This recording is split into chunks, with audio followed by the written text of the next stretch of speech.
नमस्कार, भारत भविष्य मीडिया में आपका स्वागत। नमस्कार, भारत भविष्य मीडिया के आप सभी दर्शकों का स्वागत। आज भारत भविष्य टीम है प्रेस क्लब ऑफ इंडिया में और यहाँ शान-ए-हिंद फोरम के तहत प्रेस कॉन्फ्रेंस हो रही है, जिसमें कि आज के मतदाताओं को जागरूक करने की प्रक्रिया पर काम हो रही है।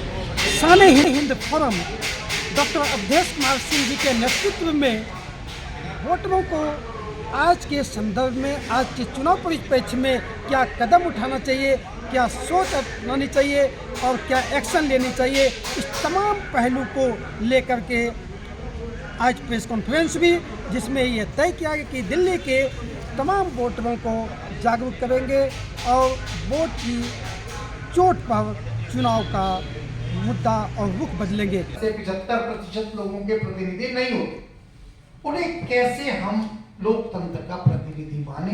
तो एक विचार जो सामने आपको बैनर पे भी दिखाई दे रहा होगा, द्विदलीय मतदाता प्रणाली। ऐसा नहीं है कि दलों पे बंधन लगा दिया जाए, किसी को दल ना बनाने दिया जाए, लेकिन उस स्थिति में हमारा अपना व्यक्तिगत विचार है कि किसी भी क्षेत्र से प्रथम और द्वितीय दोनों को प्रतिनिधित्व का मौका दिया जाए, ताकि सदन के अंदर 50% से अधिक का प्रतिनिधित्व कहलाए। अभी डॉक्टर साहब ने एक शब्द बोला था, 545 के 1000 कुछ हो जाएंगे।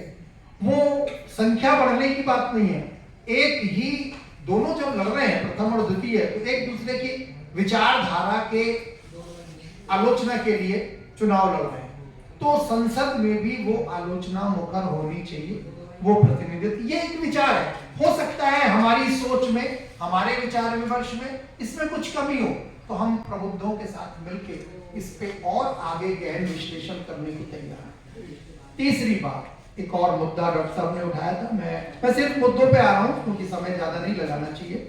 तीसरा मुद्दा उठाया था दल बदल का मुद्दा।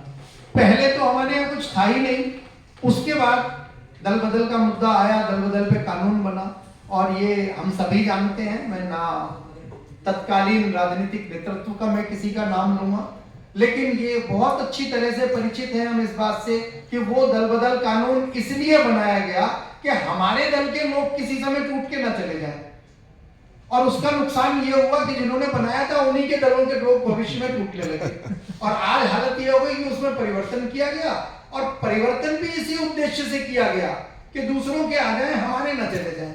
हमारी लोकतंत्र प्रणाली खतरे में है, ये खिचड़ी की तरह बन चुकी है। बहुत सारे दलीय हो चुके हैं, जैसे मान लीजिए कि किसी दल का विधायक है, दूसरे दल का सांसद है, वो आपस में ही लड़ते हैं, किसी भी क्षेत्र में प्रॉपर काम नहीं होता है। इसलिए हम लोगों का ये विचार है कि दो प्रणाली बने, दो पैर हो, जिससे हम बराबर चल सके।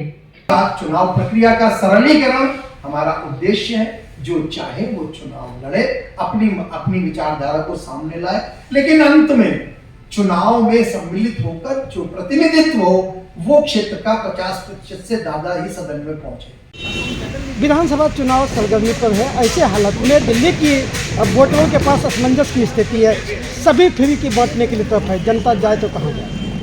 ऐसा है, कोई असमंजस की स्थिति नहीं है, आपके सामने बिल्कुल फ्री और क्लियर मैसेज है जी।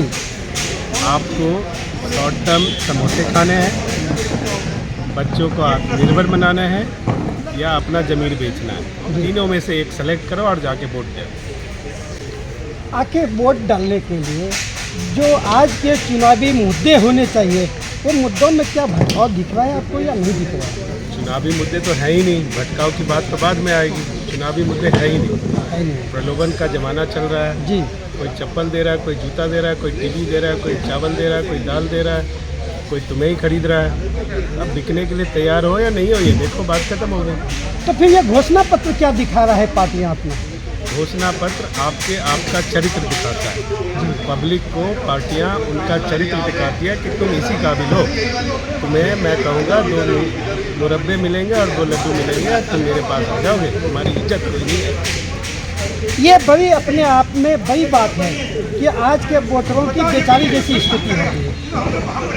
आज के वोटर ने अपने आप को बेचारा बनाया है। मैंने बताया ना अभी, जो घोषणा पत्र पार्टियों का है वो वोटर का चरित्र है।